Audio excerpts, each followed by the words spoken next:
Behind a glass door in South Africa's Apartheid Museum sits a life-size portrait of Nelson Mandela. Up to 1,000 people a day used to walk past it, on their way to a replica of his prison cell on Robben Island. But today the building is layered with dust and shrouded in a silence only broken by the sound of moths colliding with display cases. Joburg's Apartheid Museum, like other cultural institutions, shut its doors in March 2020.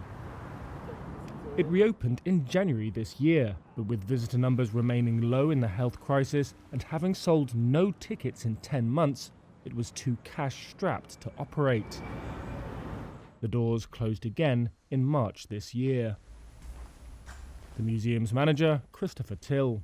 We've unfortunately had to close to the public temporarily, and we've had to lay off the staff, which is a very hard thing to do, particularly when there are members of staff here who had worked for 18 to 20 years. I've actually worked on this project for 23 years.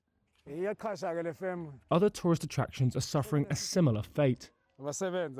They include the Fugard Theatre in Cape Town, the Johannesburg Art Gallery and Mandela's house in the township of Soweto.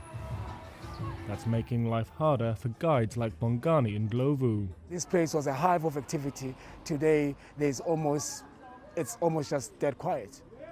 In normal times, tourism accounts for more than 8% of gross domestic product and 1.5 million jobs. Some venues, such as the Market Theatre, are open, but to a restricted audience.